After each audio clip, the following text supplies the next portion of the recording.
what I want to do today in the hour that we have together is explore some of what makes this Machzor so unique, some of how it was put together, Deborah, in the hopes that by doing so, actually the experience that we have on the high holidays might actually be deepened in a certain way. Right, that this book was very intentionally made for a new audience, for a new generation, and I think in a lot of ways it will enhance the way that we pray together, and more so the way that as individuals in community we can access on our own different pieces of the Siddur at our own tempo, our own rate. So what I want to do is start us off in the introduction. We're not going to read the whole introduction, but if you go to page IX,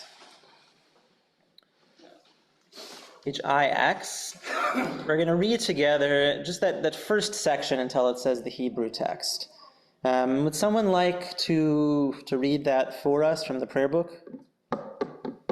I can do it. All right, Charles, go for it. Oh, did someone else want to? You got it. Deborah will take the next reading. Okay. The prayer book represents the theology of the Jewish people throughout the generations. Not only is it an expression of popular religious feeling, but it is also a textbook of and gateway into the world of Jewish thought and imagination of the past 2,000 years. The prayer book is a work of collective genius. On the one hand, learned and artful poets turned biblical verses and commentary into prayer. They even made legal texts into liturgical poems. On the other hand, the basic liturgy is simple and direct, reflecting its origin in common communal experience.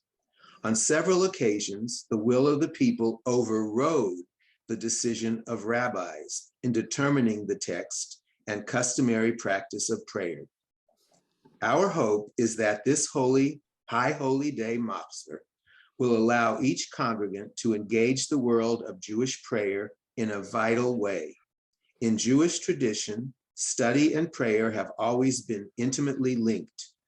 With this in mind, this Machzor consists of four main elements linking study and prayer: the liturgical Hebrew text, translation, commentary, and meditational readings, each carefully prepared with attention to the contemporary worshiper. Okay, so we're going to see in a moment how this becomes a reality on the page itself. But what I want to point out is a little bit of the poetry with which they start this introduction with, right? The prayer book and us, when studying the prayer book, are like archaeologists, but of theology. And I think that actually that metaphor is helpful, right? When we look back, when we look into a Siddur, when we study it, we see different levels of theology at different times, at different places. Some of our texts come from temple times, biblical times. Some of them come from later on throughout the generations. The High Holidays perhaps has the most diverse selection because things have been added for generations and generations, these piyutim, liturgical poems. But it's a reminder to us that each prayer was written by someone. Even if they're biblical texts, they were put together and arranged in a particular way to give a certain message. And so by sitting with these prayers a little bit, by studying them prior to us actually being in the space of prayer, we uncover different theologies, different relationships that individuals throughout history had with God. And then we bring ourselves into that text. What is resonant with us today? What is the God that we need of this moment? What is the relationship with tradition? How do I need to be pushed? How do I need to grow during this time? You know, one of my favorite lines in the Siddur is where it's talking about, and we add our own praise to the words of David. And every week when I read that, every day I read that, I'm going, that is too good. You know, that's. And that's really the point of all this. We have the text, but there's also all these commentaries and teachings that are a part of this book. And the goal is that you will make, in some way, at least for a moment of the prayer service, you'll make the prayer your own. I had a teacher when I was studying in Jerusalem, Yiska Smith, who we were studying the Yom Kippur liturgy that day, and she was subbing for this class. And she said, there's a lot that's contained within this book, right? There are thousands and thousands of words. There are difficult theologies. There are all sorts of things which we find on these pages. But if you have one moment of deep connection with something greater than yourself, then you've done your job in prayer. Yes. Now, hopefully, over time, with practice, with understanding, more and more of those moments can be linked and connected together. But I think often we feel bad about ourselves that we can't access prayer most of the time. But I think this teaching flips it on its head a little bit, right? If we have one moment that is uplifting in some way, one moment where we have a greater understanding of ourselves in the world, then that's our task. L'chadodi. That's for you, Marty. L'chadodi every week. That's my turning point for the whole week. So I want us to turn the page. Just a note on Hebrew text. We're not going to read it in the words here, but what they've done is they've preserved the tradition of the past Machzorim within the conservative movement, the Ashkenazi tradition, but they've added elements in this Siddur, this Machzor, from the Sephardi Machzor and from the Italian tradition as well, in certain places, where they thought the themes or the particular way that they phrased something was beautiful or meaningful or was missing from the Ashkenazi world. They've added them in as options as a part of our prayer service. And part of what that does is it actually reflects a broader diversity of Jews within our communities. It allows them also to find themselves within these pages a little bit as well. So I think that was important to point out. What I do want to look at is part of the translation piece of it. So if you're page X, Roman numeral 10, I want to read the first couple of principles that have guided the translation, right? Because what they've done is they've made a new or an updated translation here. You'll see if you look at number 6 that they've consulted with previous translations, that they were the starting point, but this is a new and original translation, right? They went back and retranslated word by word, phrase by phrase, and asked how do we make this meaningful? And these are the principles, I think actually in this order, with which they made this translation. Now, why is this important? I've said it before and I'll say it again. Every translation is interpretation. Every translation is interpretation. It's taking a complex language with multiple nuances and generations of meaning and context, and trying to distill it into one English word, or maybe 2 or 3 English words. Yeah. So what can interesting practice, whether we're studying a Siddur or whether we're studying biblical texts, is to take multiple different Siddurim or Machzorim and compare the translations of them. Because when they diverge, actually something really interesting is happening in that moment. There's something complex about the Hebrew that is not easily translated, but the translator needs to pick something. So these are the principles which guided them. Deborah, do you want to read number 1 for us? Yes. Did you say number 1? Number 1. All right. The translation.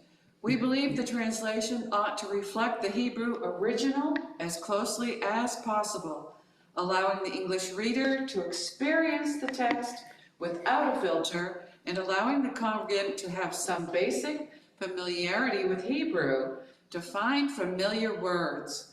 When the Hebrew text is jarring, which it sometimes is, the English translation ought not to smooth over the difficulty. Okay, so principle 1 is that we want to try to make as clear of a parallel between the Hebrew and the English as possible to give the reader a sense, really, of what is in the Hebrew text. Right? We're not in the business anymore of smoothing over difficult passages. anymore. But also, there's something, I think, powerful about this in the sense that one of the ways that this can manifest itself is that every time a Hebrew word or the same root comes up, it's translated exactly the same way in the English, every single time that that root comes up.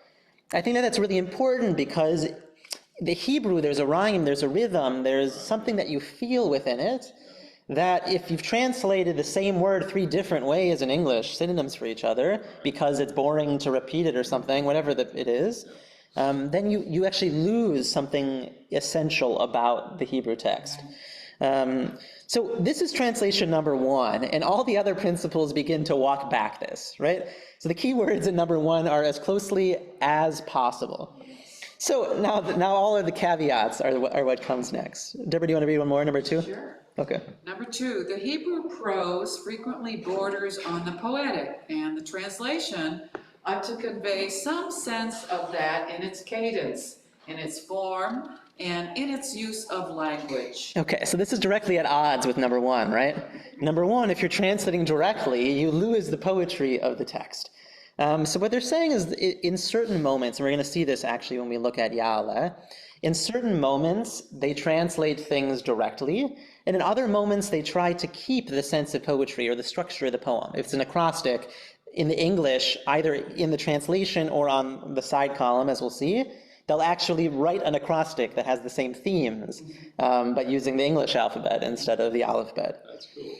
That's very cool. Yeah. So, but you can see how these things can be in conflict with each other already. Number 3. Marty, do you want to take number 3 first? Yeah, the translation ought to be prayerful. It ought to put the English reader in the mood of prayer. Okay.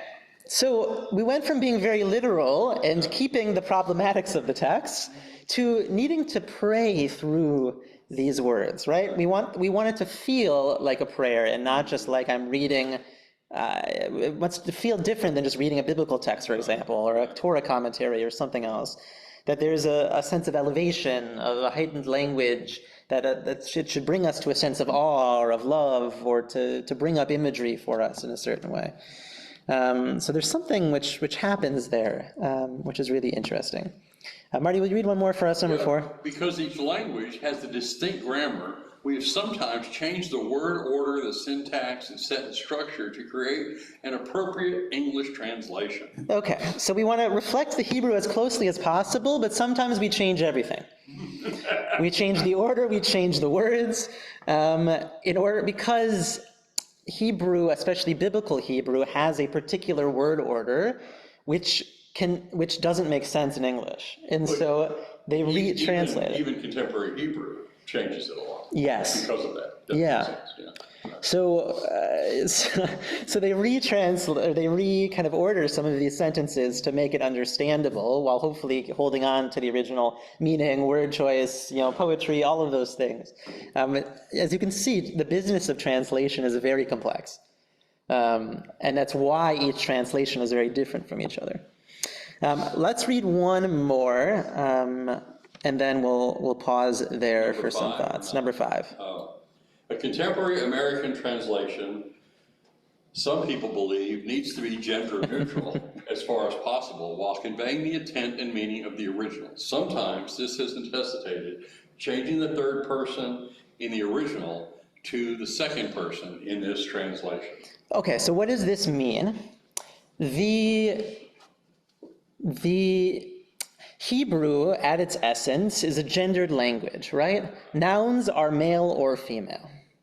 But what they're pointing to here is that even though God's names and God language is often referred to using male pronouns, because male is often the default in Hebrew, God is not actually any of those things. God is not a gender. God exists in the multiplicity of all that is and is living. Right? Male and female, God created them, and they were created in the image of God. So God contains both male and female. So even as in the Hebrew, especially around the God language, there's an attempt to, the language is gendered.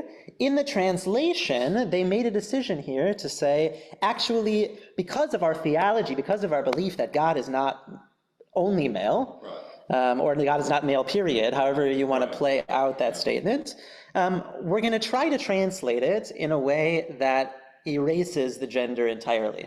Because English is not a gendered language. It doesn't work in quite the same way. Without falling to the Father, Mother, God stuff. Yeah, right, without saying everything all at the same time. Yeah, I think that's an important piece. But there's also... That's what the Reform have done. In the new Reform Siddur, yeah, so anywhere it says our Father, it says our Father, Mother. Right, so every time it says Avotenu, which can either mean our fathers or it can mean our ancestors. Right. They translate, and actually you will see it, I think, in here in pieces, in brackets. Oh, really? Sometimes it says Imotenu. So they add and they say, well, that means our fathers, so let's add our mothers. Whereas I just reread it as our ancestors. Yeah. And so, which I think is actually the intent behind a lot of that language. But there's also another way that this number 5 manifests itself, which is that it also reflects the people a little bit more that make up the communities, and especially who are prayer leaders in the communities. So one example, which we're not going to look at, is the Hineni prayer, which begins in the Musaf service, the repetition of the Amidah. And it's a prayer that the prayer leader offers in the singular to God in front of the community, asking, despite our flaws for the year, despite everything we've done wrong, may we be worthy of conveying the prayers of our community. Traditionally, men have been prayer leaders in communities, and so this prayer in most Machzorim, including our old ones, was only in the masculine singular form. And what they do is actually there are 2 different versions on the right side and the left side, one for male leaders and one for female leaders. So it reflects a little bit more deeply kind of the nuances of our communities. I just want to point out number 7. We're not going to look at it in there, and then I want to step back for thoughts, reflections on any of these principles. Number 7 basically says that there are moments when they've decided actually not to translate anything, not to translate a phrase in the text, but instead to use the transliteration because the translation can't accurately capture what these words mean. So for example, the words Baruch Atah Adonai, right at the beginning of our blessing formula, which is often translated as blessed are you, or praised are you, or blessing are you, they just keep with the transliteration. Every time you'll see it, it says Baruch Atah Adonai. And sometimes in other places you'll see that as well, not only here.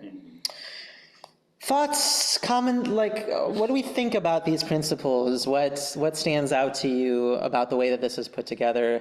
Maybe what are you thinking differently about translation that you never thought of before after reading this?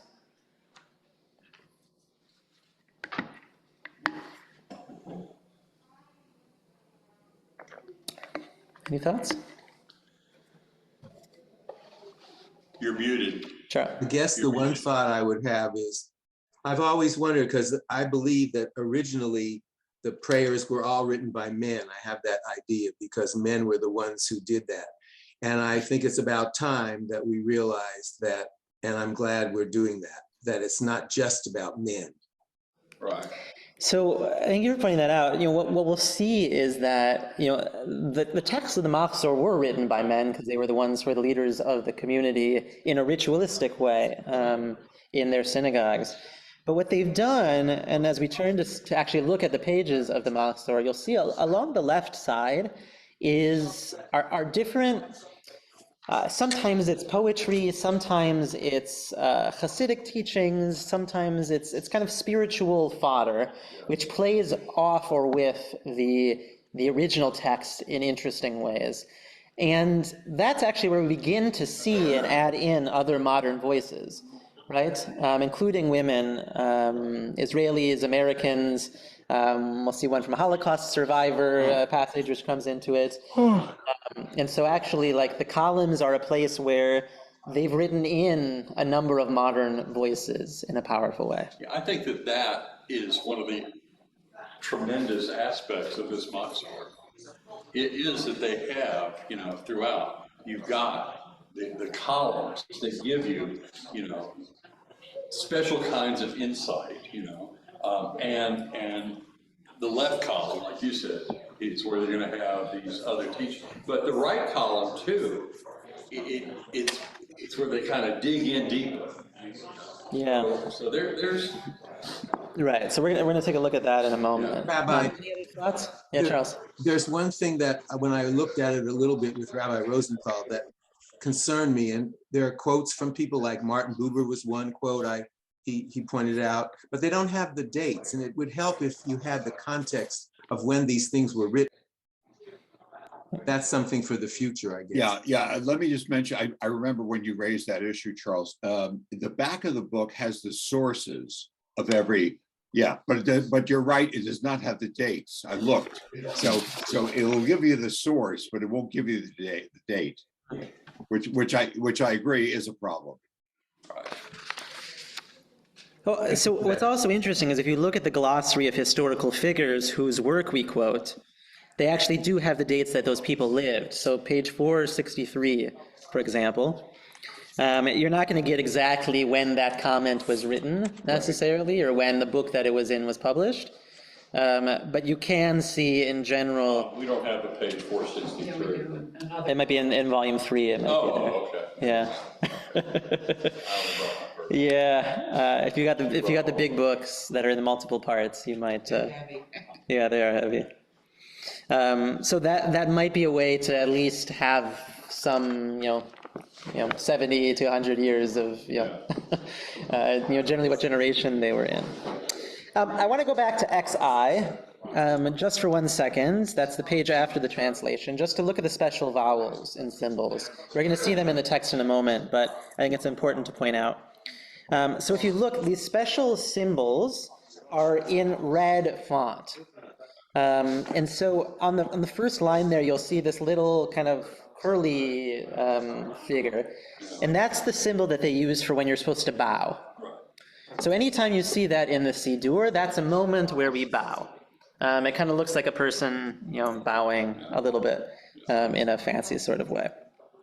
The second symbol there is a backwards kind of P, like a paragraph sign almost.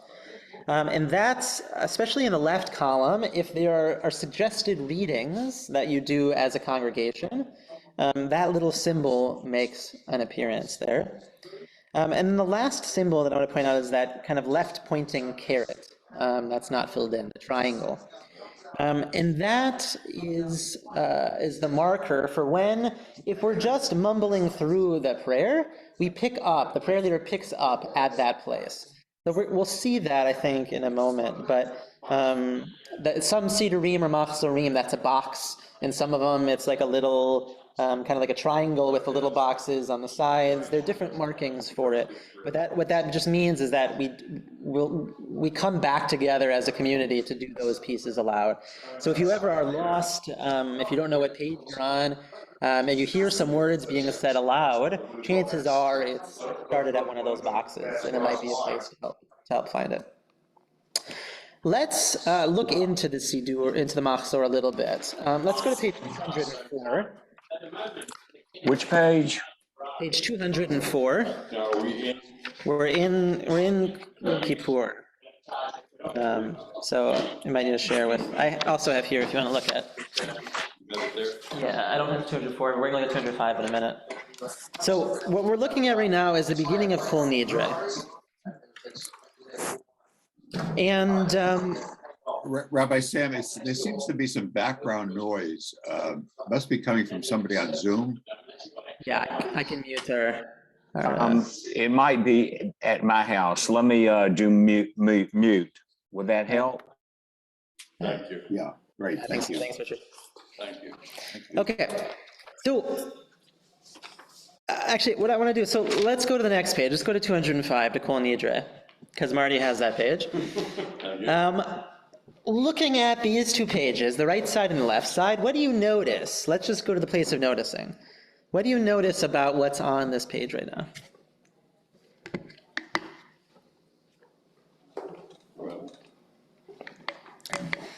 It almost looks like a page of Talmud that you have a text in the middle and you're surrounded by commentaries. Right. So they built the design of this Machzor off of a page of Talmud, which has the core text running down the middle. So that's always the pieces closest to the binding on the left and the right-hand sides. And then on the outside, they have different commentaries. Okay. We're going to talk about what those commentaries are in a moment. What else do we notice?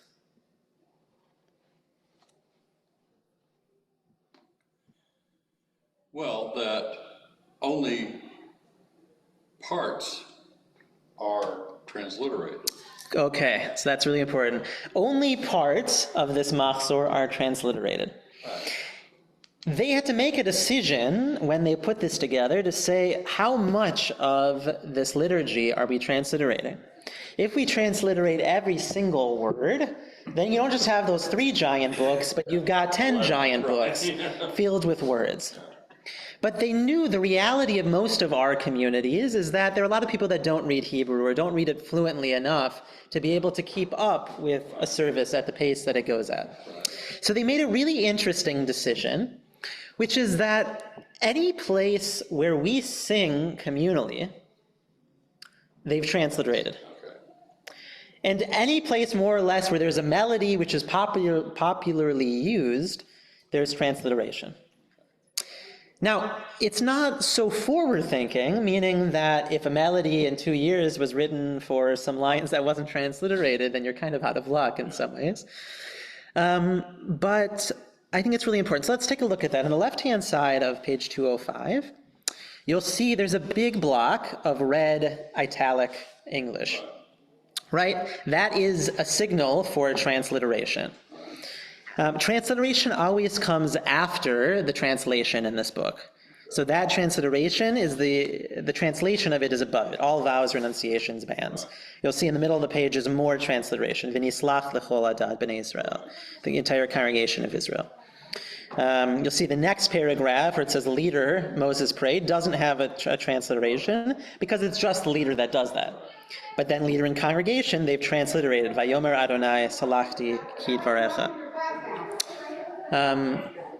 So I think it's really important to point out and just to notice that a lot of what we do aloud is transliterated and is there for us. There are rules in that introduction. There are rules for how they translate, how the transliteration works and what the sounds sound like with the letters, if you're interested in all of that piece. What else do we notice?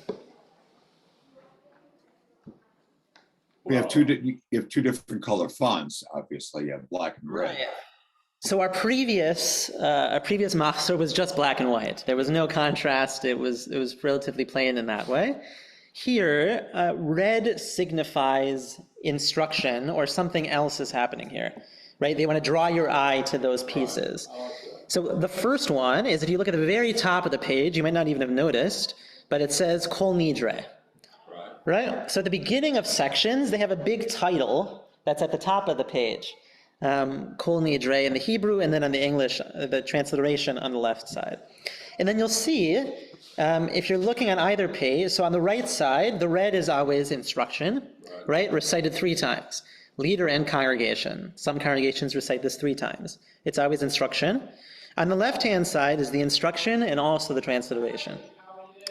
So I think that's important just to note and to point out.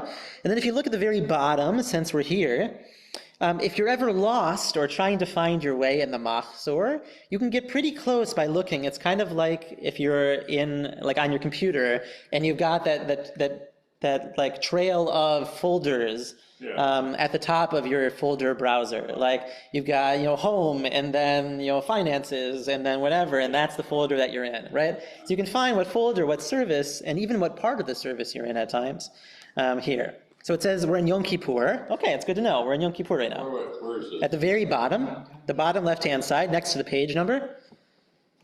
Oh, you don't have, it was cut off of the photocopies. So you have Yom Kippur, right? Where in Yom Kippur are we? We're in the evening service.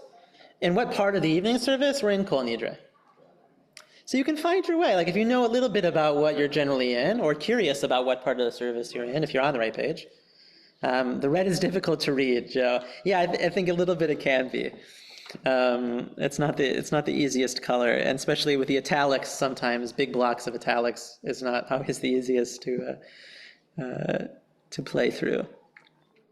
Okay, so what else are we seeing on this page? So the right-hand column is always historic or textual commentary. Right? So it's a little bit more academic in nature often, but can be deeply meaningful in its own way. Because the context actually matters, as we're going to see in a moment. What you'll see on the right-hand side is there's little bolded pieces that are what it's commenting on, right? Kol nidre, the entire congregation shall be forgiven. So those words, this is a comment on those words. I have forgiven. This is a comment on those words. If you look to the left-hand side of the page into that left column, you'll see here a writing here from a concentration camp survivor, Leon Zalet. And it echoes and talks about the themes of Kol Nidre. Now, this left column at different places does different things. Sometimes it's a writing, which is interesting. Sometimes it's a poem. Sometimes it's an alternative translation to whatever the main translation is. And it functions in different ways, but always in coordination with the text. So sometimes it challenges the theology or the themes of the text. It presents a different way of accessing it or thinking about it. Sometimes it supports it and deepens it or explicates it in a different way. But when we look at them, the question is not only, is this interesting or is this meaningful to me, but why did they choose this to be in conversation with what's in the middle of the page? That actually, like, it's all in conversation with each other. It's not just they found this cool text and there was blank space on this page, so they stuck it in there. I think it's helpful to ask the question of what's the relationship. So let's go back one page. Can I ask one quick thing? Yeah. If we're praying, and how do we balance our time between saying the prayers that are here in the right-hand side and reading about the prayer or the relationship of this commentary or piece to the prayer? That's a lot to do in a short amount of time. So that's a terrific question. I really love that question, Charles. And I like the answer that they gave us in the introduction. Yeah, They said, because look, nobody is engaged in 6 hours of prayer, all right? Your mind wanders, and so instead of letting your mind wander, or instead of taking a nap, look at these columns, because they'll keep you engaged at least. Yeah, so I think that's exactly what my answer would be as well, is that, yes, a lot of this goes by very fast, but some of it goes by very slow. So that Kol Nidre piece, right, is a very slow prayer, and it happens 3 times, with some transition in between if you're jostling Torah scrolls between different people who are holding them. For one of them, you might want to go over and read some of the commentaries, for instance. Or if we're in a big, long stretch where we're just reading a lot of Hebrew over and over again, and that's not meaningful to you, letting your eyes wander to one of these columns and seeing, is there something in here that might actually be meaningful, can be deeply spiritual and can unlock kind of a deep presence that actually might not get just by sitting there and twiddling our thumbs until there's another responsive reading or whatever it might be.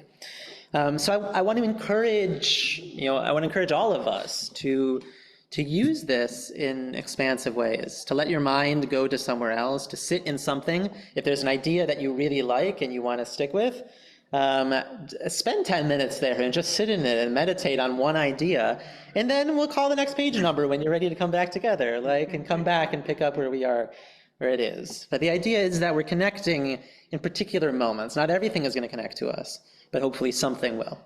And stick with that. That's what I would say. So let's look at one of these comments. On page 204 at the bottom of the page, Marty, I need to look on with Deborah. There's a comment here called the melody. It says here, the opening melodic phrase of Kol Nidre, at least 1,300 years old. Wow. Right? Kol Nidre v'sarei v'charamei v'konamei. 1,300 years old. It's the oldest melody that we have, by far, of any of our tefillot. At least 1,300 years old, bears a remarkable similarity to the French Sephardic and Iraqi or Babylonian chant for the beginning of Genesis, Breshit bara Elohim. Right, so in those traditions, those ancient traditions, their Torah trope for the beginning of the Torah echoes is similar to this melody. We know that some of the Babylonian Jews migrated to Spain, and their manner of singing the liturgy spread from there to southern France and then eastwards. And now we're talking about how these melodies spread.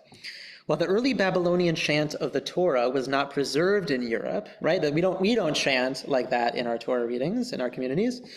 The use of this melody for Kol Nidre preserves this ancient melody. The contrast between the pleading melody of the traditional Kol Nidre and the somber legalism of the words points to a larger confrontation we encounter tonight. The sadness of recognizing our own imperfection and finitude, and the gap between what is required of us and our achievements. So I want to ask the question here, because this is what I encourage you to do. If you see a comment like this, how does this comment deepen your experience of listening and maybe even singing along to Kol Nidre? What are you taking out of this comment that actually is of deep meaning? It's not so different from reading Torah in this way. Yeah, Deborah?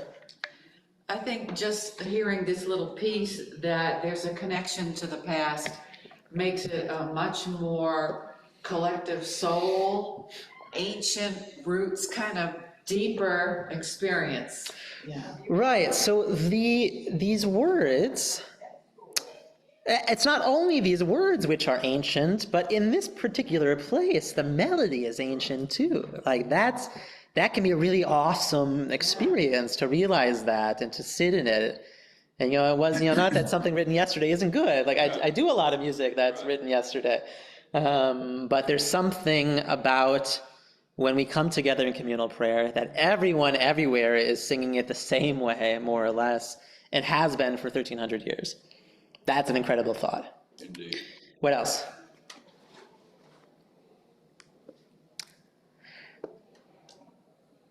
Well, I think the reminder that the whole Kol Nidre is about the gap between what's required of us and our achievements. Mm-hmm. Right. So there's something about our imperfections that maybe it's lost in the legalism, as we'll see. Kol Nidre is a very legalistic text. It's not actually, the melody doesn't really reflect what it is that we're saying in it. But that there's something about it there. There's a reminder that actually we have a room, right? We have a room, we have room to grow in this year. For me. Oh, sorry. Yeah, Charles.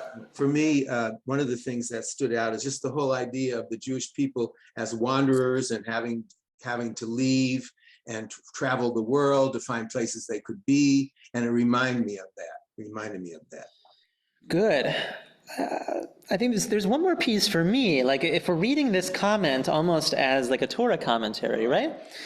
There's a link that they're making between this melody and the melody that's been used in certain communities for the beginning of the Torah, right? Bereshit bara Elohim, which represents a sense of newness, right? We're starting the Torah new. It's the beginning of the world. And what we're doing with these vows is actually we're nullifying, in its original form, we're nullifying the vows of our past, and we're trying to start the year with a clean slate. Right? So whoever thought at some point in time, we use this melody for the beginning of the Torah, which represents newness, let's use that melody here as well, which represents newness. Now we've lost that because we don't pray, we don't chant Bereshit in this way. But this comment actually brings back that connection, I think, in a powerful way. Rabbi Sam, are you able to chant the beginning of Bereshit using this nusach? I'm not sure entirely how it lines up, but Bereshit Adonai, Bereshit bara Elohim et Adonai et Hashemayim v'et haaretz. Bereshit bara Elohim et Hashemayim v'et haaretz. I don't know. I love it. That's fantastic. Fantastic. Yeah, I mean, it's not clear to me how much of the beginning of it goes with how much of the other stuff, but it's interesting to think about.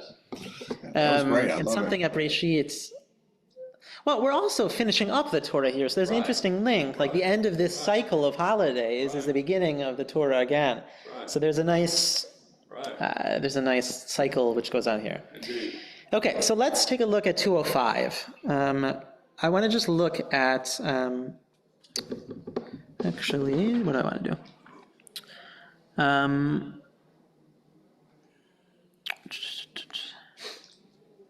Let's move forward into something else. Because there are a couple other prayers that I want to look at, and that'll elucidate some of this. Let's go to page 207 for just a second. We're going to stop there quickly.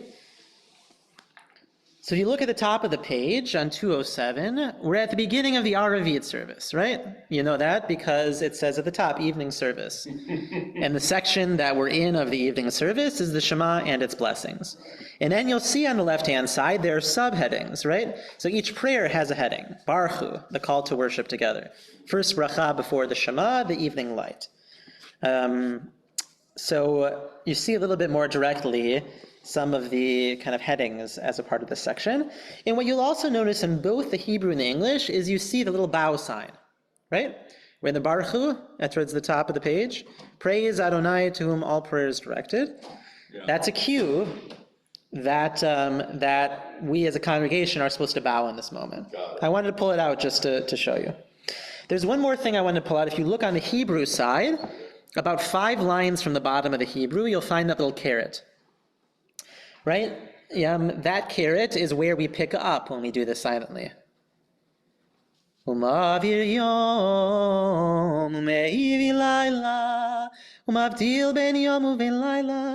if you know that, if you're following along in the Hebrew at least, you can pick up there. Now, I wish that they had also put the caret on the left-hand side in the translation, which I think in the Siddur, which was written after this one, I think they did add that.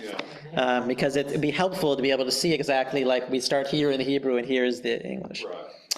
Chaval. It's not a perfect Machzor, but well, actually, if it's something that we're all to start, that this is where they should have transliterated. Well, so here, it's not actually done aloud. Right. None of that prayer is done aloud. Okay. All right. But you'll see if you look up at the Baruch Hu, there is that one line which is transliterated, which is the one line that the community says. Okay. Yeah. I got you. So it's a little bit annoying in that way. If you look at the left hand, if you look on the left-hand side, we can start to see some of the different types of comments which come up here.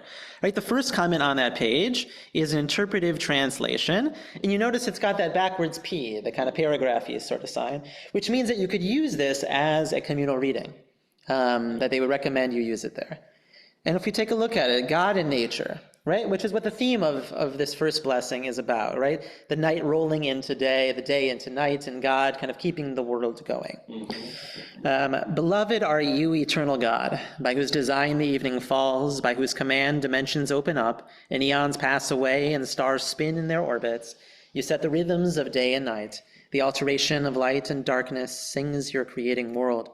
In rising sun and in spreading dusk, creator of all, you are made manifest. Eternal, everlasting God, may we always be aware of your dominion. Beloved are you, Adonai, for this hour of nightfall. Right? It's a beautiful, it is the themes of the prayer, but it's a beautiful poetic interpretation. Let's read what it actually says in here, right? Baruch atah Adonai, our God, ruler of time and space. That's interesting to know, right? Eloheinu melech haolam is no longer our God, king of the universe or sovereign of the universe. It's ruler of time and space. Interesting. Whose word brings the evening dusk, whose wisdom opens the gates of dawn, whose understanding changes the day's division, whose will sets the succession of seasons and arranges the stars in their places in the sky, who creates day and night, who rolls light before darkness and darkness from light, who makes day pass into night, who distinguishes day from night. Adonai Tzvaot is your name, living and ever-present God. May you rule, be with us forever and ever. Baruch atah Adonai, who brings each evening's dusk. Right, it's not beautiful. It is still beautiful in the translation, but you can notice the tension between the different interpretive principles, which we looked at the start in the introduction, right? Here they try to maintain in the original translation the sense of the Hebrew, right? All of these nights, day passed into night, distinguishes day from night, all of those things. It's very repetitive. At times it's a little bit clunky. And so what they did was they added this translation, which brings some poetry. And I don't know about you, but as I was reading it, I felt a little bit more of a sense of awe of nature, of the cosmos. There's something else that happened in it that just in the translation isn't really captured quite in the same way. Can I just have a quick question. I mean, I really like, I really like the English, but it's interesting that, in the Hebrew, the third line from the bottom, Adonai Tzavot Shemo, which literally is, Adonai Tzavot is his name, is translated as Adonai Tzavot is your name. And I just wonder why they made that, Right. change. Well, Steve, this is an example of that fifth principle from the interpretive principles, where they try to make it they try to make God, the translation I of see. God's So name this is a gender gender neutral. I see. Right. Gender neutral. And so what they I said see, is I sometimes see. when it's third person gendered in the Hebrew, they translate it in the second person Got it. to be able to kind of expand that sense. I see. So thank you for pointing that out. That's a great example. But also notice that's another example. Adonai Tzvaot, they don't translate that. Right. Adonai, Lord of hosts is maybe how you would translate it, but I don't know that translation is meaningful to us in this world. Right. And so they've kept it here with the Hebrew itself, which is just interesting. What you'll also note, though, is they kept it there, but in the bottom right-hand side of the page, the very last comment, they have a comment about this word. Right? In case you didn't know what Adonai Tzvaot is, in the ancient world, the sun, the moon, and the stars were all seen as divine powers. Biblical monotheism demolished these ancient gods, and they were then depicted as handmaidens of God, God's army. Thus, this term alludes to God's mastery of all the forces of the universe. Right, if they had just said Lord of hosts and left it there, we'd have no idea what that means. What's the host? But so what they decided to do was they kept the Hebrew and just transliterated it, and then decided to put a comment, which actually I think elucidates this name for God in a way which we might actually connect to a little bit more than just a simple translation. It's so sometimes if you see that, you'll look over to the other side of the page and see if there's something there, which is interesting. I want to point out at the bottom of this page, there's a Hasidic tale. Right, this is sometimes what they put here is Hasidic words with it. So community. We begin this service amidst our community. That's their subtitle. Rabbi Chaim of Tzantz used to tell this parable. A man wandering lost in the forest for several days finally encountered another. He called out, "Brother, show me the way of this forest." The man replied, "Brother, I too am lost. I can only tell you this. The ways I have tried lead nowhere. They have only led me astray. Take my hand and let us search for the way together." Rabbi Chaim would add, "So it is with us. When we go our separate ways, we may go astray. Let us join hands and look for the way together."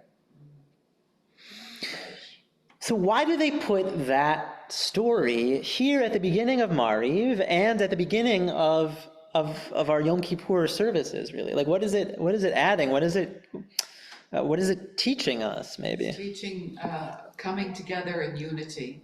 Right. There might be a question in our minds. Why are we even here? Why do we come together to pray all of these words together as a community?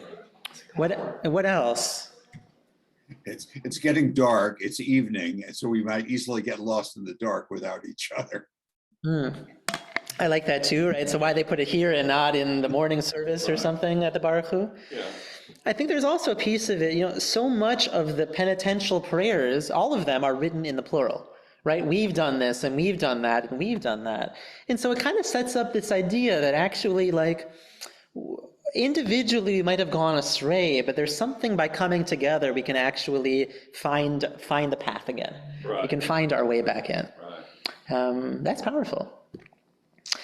Okay, so I think that this comments here. You have one comment, and then I want to look at something else. Never mind, go ahead.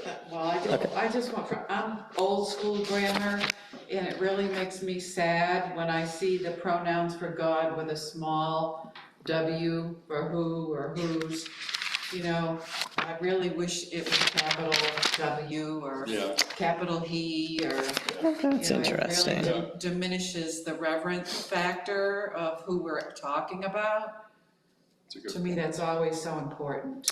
Well, what's interesting is that I think the point that they're making is that there's a little bit of poetry to the translation, which is maintained in the Hebrew, right?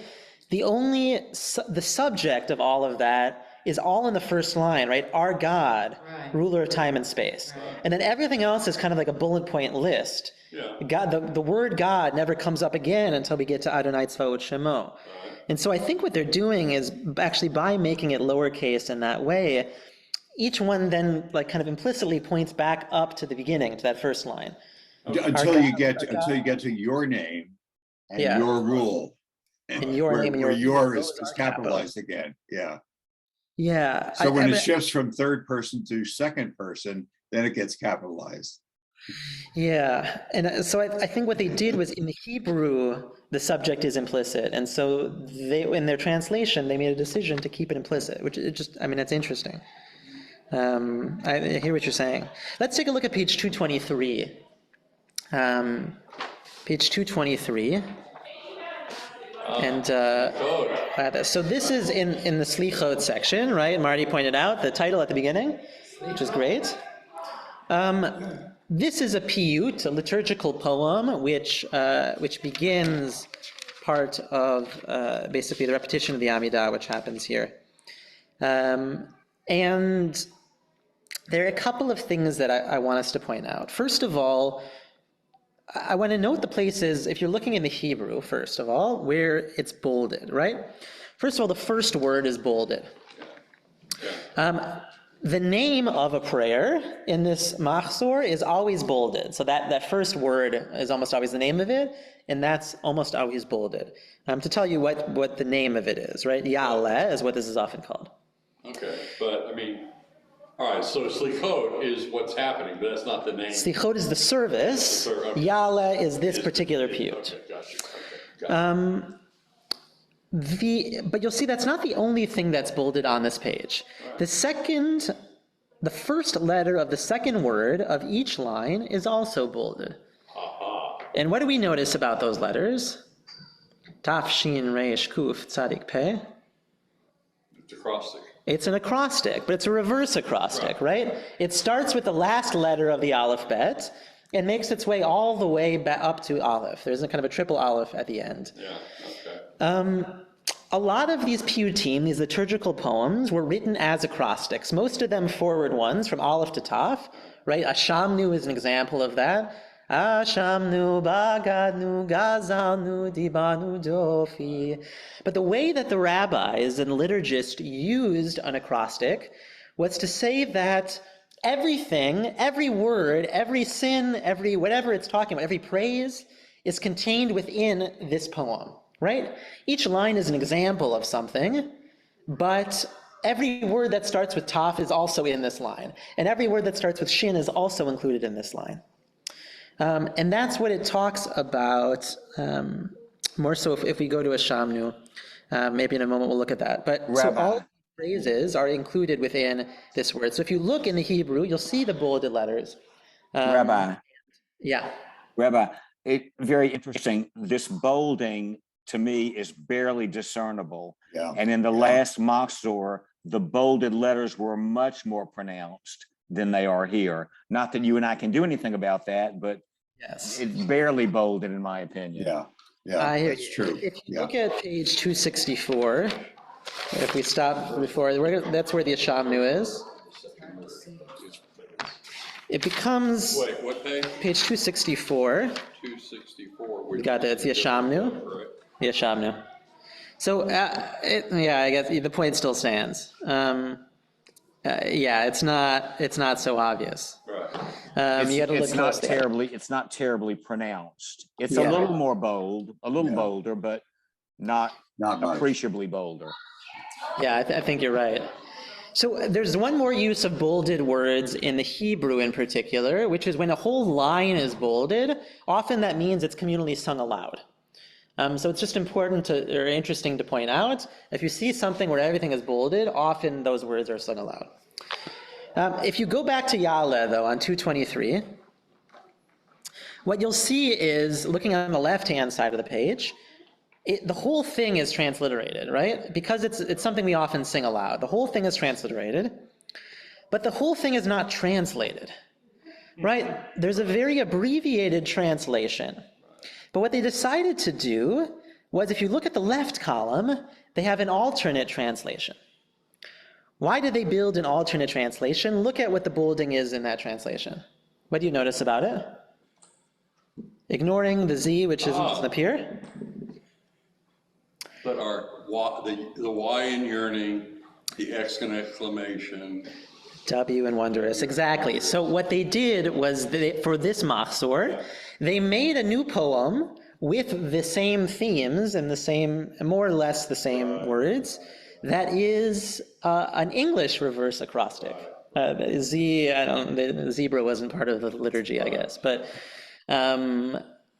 so what they decided was, on a page when they only had so much room, because it was important that they wanted to put the whole transliteration because it's sung, they spent most of the space creating this new poetic translation, which mirrors the poetry as opposed to the meaning, or the direct meaning maybe, while only giving a little bit of a sense or the flavor of the meaning of this poem. It's really interesting to point out. If we do go back to 264 real quick, maybe we'll finish with this. It's a different book. So 264 is at Ashamnu. What you'll see is both in the Hebrew and the English, right, they maintain the acrostic, right? We abuse, betray, cruel, destroy, embitter. It's not a direct translation, although all of the themes and the things we do wrong are there in the Hebrew. But they wanted to keep that sense of the short phrases. That's a very short acrostic. Now, if you look at the right side, the second comment in the column, there's a comment about it being alphabetical. Right. But also the left side is a comment about the power of an acrostic, much like I said before. And if you look at the very end, the Vidui is alphabetical because it's about the confession of the totality of one's sins from Aleph to Taf, from Alpha to Omega. You cannot hide any sins or forget them or inadvertently skip one sin or another, just as in reciting the alphabet you cannot leave out a letter. Right, so we might think that we're only asking for forgiveness for these things which we say aloud, but what he's pointing out is actually, because it's an acrostic, everything that we might have done in our lives is contained within these words. There's one more piece of this page I want to point out. If you look at the bottom two paragraphs, there's an aleph and a bet which precede those paragraphs. Anytime you see an aleph and a bet, basically means that there's a choice of the things that follow. Right, that's what the comment says here. One or more of the following penitential prayers may be included. So it's on the rabbis to decide, like, what, if any, of these following paragraphs do we want to do. But there are options and choices, and you're certainly welcome to peruse them, to look at a different one if something catches your eye, to kind of go on your own journey in that way. And so I want to just end with that thought. I hope by kind of exploring in a broad way, looking at what's on the page and how things interact with each other and how it was put together a little bit, that actually our hope is that the words of the Machzor actually open themselves up in a new way to us this year and in the years to come. That a comment on the page might spark something inside of us, that we might realize something that wasn't obvious just by reading the simple kind of words on the page, but actually we needed more information, we needed a context, we needed how this word is used in other places, and that entirely changes the experience of a prayer for us. And so I want to give you the permission these high holidays to go at your own pace, to find yourself in these texts, to spend 10 minutes meditating and thinking and pondering on a particular piece, and then to join back up with us wherever we might find ourselves. And that it'd be a meaningful and enlightening and enriching experience this year.